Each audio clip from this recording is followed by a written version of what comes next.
একজন পুরুষের কিছু আলাদা বৈশিষ্ট্য থাকতে হয়, যেমন একজন নারীরও কিছু কি থাকতে হয়, বৈশিষ্ট্য থাকতে হয় আল্লাহর কাছে প্রিয় পাত্রী হওয়ার জন্য, আল্লাহর কাছে মর্যাদাবান হওয়ার জন্য। নবী আলাইহিসসালামের কাছে একবার একটি লোক আসলেন। লোকটি যাওয়ার পরে নবী আলাইহিসসালাম উপস্থিত লোকদেরকে জিজ্ঞাসা করলেন, এই লোকটি প্রসঙ্গে তোমাদের বক্তব্য কি, মন্তব্য কি, এই লোকটার সামাজিক অবস্থান কেমন, এর মূল্য কি? তখন সবাই বলে উঠল, ইয়া রাসূলুল্লাহ, এই লোকটা তো খুব আমাদের সমাজে খুব হাতে গোনা মানুষ। এই লোকটা যদি কারোর মেয়ে বিয়ে করতে চায়, সঙ্গে সঙ্গে সবাই তার কাছে মেয়ে বিয়ে দেওয়ার জন্য প্রস্তুত থাকবে, পয়সা কড়ি আছে, হয়তো ভিআইপি যেটাকে আমরা বলি। কিছুক্ষণ পরে আরেকটা লোক আসলো, এসে চলে গেল। তখন নবী আলাইহিসসালাম সাহাবীদেরকে আবার জিজ্ঞাসা করলেন যে এই লোকটা সম্পর্কে তোমাদের মন্তব্য কি? তখন সাহাবা ইকরাম মন্তব্য করলেন, ইয়া রাসূলুল্লাহ, এই লোকটা আমাদের সমাজের খুবই সাধারণ একজন মানুষ। এই বেচারা কারোর মেয়ে বিয়ে করার প্রস্তাব দিলে কেউ তার কাছে মেয়ে দিবে না, পয়সা নাই, কড়ি নাই, কিছুই নাই তার। অসহায় মানুষ, সাধারণ মানুষ, এমন কাজ করে, এই কাজ উল্লেখ করার মতো কোনো বড় চাকরিও করে না, কেউ তার কাছে মেয়ে বিয়ে দিবে না। এবং সে যদি সুপারিশ করে তার সুপারিশও কেউ শুনবে না। সে যদি কিছু বলতে যায়, কেউ মনোযোগ দিয়ে তার কথা শুনবেও না। এরকম একটা সাধারণ মানুষ। নবী আলাইহিসসালাম তখন বললেন, এই যে দ্বিতীয় যে পুরুষ লোকটি আসলো, এই লোকটির মর্যাদা, এই লোকটির মান, এই লোকটির অবস্থান আল্লাহ সুবহানাহু ওয়া তাআলার কাছে কত বেশি জানো? প্রথম যে লোকটি সমাজে অনেক তার অবস্থান আছে, মর্যাদা আছে, ওর মতো লোক দিয়ে যদি সারা পৃথিবী পরিপূর্ণ করা হয়, সারা পৃথিবী ভরে ফেলা হয়, তবুও এই ব্যক্তির মর্যাদার, অর্থাৎ দ্বিতীয় যে লোকটা সাধারণ সমাজে তার কোনো মর্যাদা নাই, তার সমান হতে পারবে না। যে পুরুষ নিজের স্ত্রীকে, নিজের মা বোনকে, যে কোনো মেয়েদের সাথে, বিশেষ করে তার স্ত্রীর সাথে যে পুরুষ সবসময় যে তার মতো গোয়ার তুমি লালন করে না, বরং স্ত্রীর সাথে হারতে জানে, সেই পুরুষ হলেন আসল সুপুরুষ। সেই পুরুষের প্রশংসা নবী সাল্লাল্লাহু আলাইহি সাল্লাম করেছেন। আমাদের সমাজে সাধারণত যে পুরুষ তার বউকে, স্ত্রীকে দমায় রাখতে পারে, চাপায় রাখতে পারে, কথা দিয়া, হাত দিয়া, মুখ দিয়া নানাভাবে তাকে চাপে রাখতে পারে, একদম চুপ, কোনো কথা নাই, আবার কথা, আমার সামনে কথা, খবরদার আমি যেন না শুনি, বীরের মতো থাকে তার বউয়ের সামনে, বাহিরে যদিও বিড়ালের মতো থাকে। এই পুরুষটাকেই আমাদের সমাজে সাধারণত আমরা বলি কি, এটা জাদ্রেল পুরুষ, মহাপুরুষ, বীর পুরুষ। নবী আলাইহিসসালামের হাদিসের আলোকে এই লোকটা পুরুষ না, এটা কাপুরুষ। এটা কি? কাপুরুষ। এর মানে কিন্তু এই না যে আপনার স্ত্রী যদি কোনো ভুল করে আপনি শাসন করবেন না, আমি সেটা বলছি না। শাসন করতে পারবেন। তিনি নামাজ পড়ছেন না, তিনি পর্দা করছেন না, তিনি অন্যায় করছেন, কোনো একটা উল্টাপাল্টা করছেন, আপনি তাকে শাসন করবেন না, ব্যাপারটি এমন নয়। শাসন করবেন।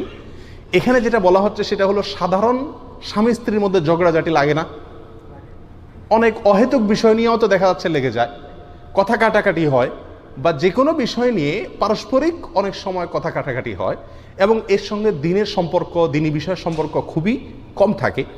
এই জাতীয় বিষয়গুলোতে সবসময় একজন ভদ্র পুরুষ, একজন সুপুরুষ, একজন আসল পুরুষ, কোরআন এবং সুন্নাহ যে পুরুষের প্রশংসা করা হয়েছে, তিনি স্ত্রীকে জিতায়া নিজে হারার চেষ্টা করবেন।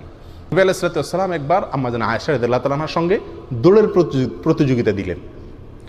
প্রতিযোগিতা দিলে আম্মা জান আয়েশা রাদিয়াল্লাহু তাআলা আনহা ছোট মেয়ে মানুষ, বয়স অনেক কম, পিচ্চি মানুষ, আর রাসূল আকরাম সাল্লাল্লাহু আলাইহি ওয়াসাল্লাম একজন সুঠাম পুরুষ, আবার একজন নবী, অনেক শক্তি আল্লাহ সুবহানাহু ওয়া তাআলা তার শরীরে দিয়ে রাখছেন। তো তার সঙ্গে আম্মা জান আয়েশা দৌড়ায় এত কুলাবেন, এটাই স্বাভাবিক। নবী সাল্লাল্লাহু আলাইহি ওয়াসাল্লাম জিতে গেছেন, আম্মা জান আয়েশা হেরে গেছেন। হাইরা গেলে মেয়েদের অবস্থা কিন্তু খুব খারাপ হয়। পুরুষ লোকেরা হারলেও সেটাকে মোটামুটি একটু কন্ট্রোল করতে পারে, কিন্তু মহিলারা যদি কোনো কিছুতে হারে, তাহলে এদের আর মুখের দিকে তাকানোর মতো অবস্থা থাকে না। আল্লাহ সুবহানাহু ওয়া তাআলা তাদেরকে কোমলমতি করে সৃষ্টি করেছেন। তো নবী আলাইহিস সালাম খেয়াল করলেন বিষয়টা, যে আয়েশার তো মনটা খারাপ হয়ে গেছে। তখন তিনি বললেন যে ঠিক আছে, আবার হোক, আরেকটা রেস হোক। তো এরপরে দ্বিতীয় দফা আবার শুরু হলো দৌড় প্রতিযোগিতা।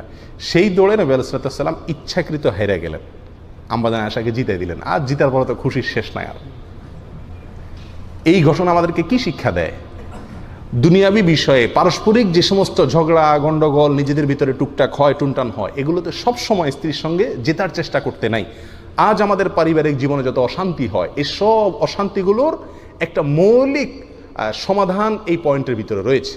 ডক্টর আয়েজ আল কারনি, সৌদি আরবের বিখ্যাত আলেম দ্বীন, সারা মুসলিম বিশ্বে ওলামা একরামের কাছে অত্যন্ত আদর্শ এবং জনপ্রিয় একজন আলেম, তিনি তার এক আলোচনায় বলেছেন, যত স্বামী স্ত্রীর ভিতরে ঝগড়া ফাসাদ গন্ডগোল ঘরে ঘরে ঘরে ঘরে লেগে আছে, আমি একটা ব্যবস্থাপত্র বলে দিতে পারি, যেই ব্যবস্থাপত্রের উপর আমল করলে ইনশাআল্লাহ ঘরে ঘরের এই সমস্ত গন্ডগোলগুলো প্রায় শেষ হয়ে যাবে, থাকবে না। তিনি বলেছেন, আমি আমার শত শত হাজার হাজার ছাত্রকে এই ব্যবস্থাপত্র বাতলে দিয়েছি, তারা এটার উপর আমল করে উপকার পেয়েছেন, আমাকে জানাইছেন ব্যক্তিগতভাবে। বলবো আপনাদেরকে সেই ব্যবস্থাপত্রটা।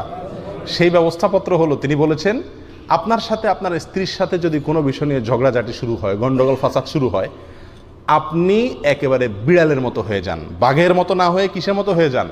বিড়ালের মতো হয়ে যান। এটা পুরুষদেরকে করতে হবে, শুরুতে হাঁটতে হবে এবং স্ত্রীকে জিতাইতে থাকেন জিতাইতে থাকেন জিতাইতে থাকেন। সে যা বলে, হ্যাঁ হ্যাঁ ঠিকই বলছো, আমার বিরাট ভুল হয়ে গেছে, সন্দেহাতীত ভাবে, আল্লাহ আমারে মাফ করো, ছি ছি ছি, আমি এরকম একটা কাজ করলাম, আর হবে না ইনশাআল্লাহ, তুমি দোয়া করো, আল্লাহ আমারে ভালো করে দেখ, আসলে এটা কোনো একটা কথা হলো, এটা মানুষের মতো মানুষ কাজ করলাম না আমি, আল্লাহ আমারে মাফ করে দেখ, ইন্না লিল্লাহি ওয়া ইন্না ইলাইহি রাজিউন, ঠিক বলছো তুমি, ঠিক, সহি সহি সহি, রাইট, আর হবে না ইনশাআল্লাহ, আচ্ছা এবারের মতো।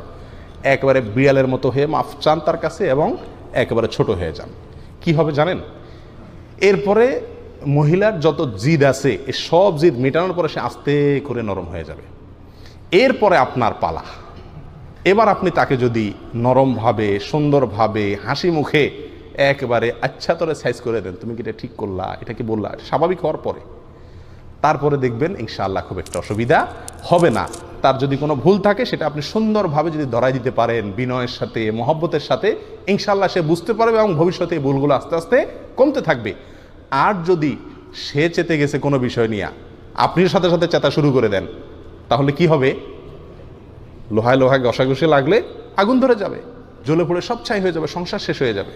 প্রিয় বন্ধুরা, এই জন্য নবী আলাইহিস সালামের আদর্শ হলো স্ত্রীর সঙ্গে ব্যক্তিগত যে সমস্ত ঝগড়া গন্ডগোল ফাসাদ হয়, এগুলোতে সবসময় নিজে জেতার চিন্তা না করে স্ত্রীকে কি করতে হয়?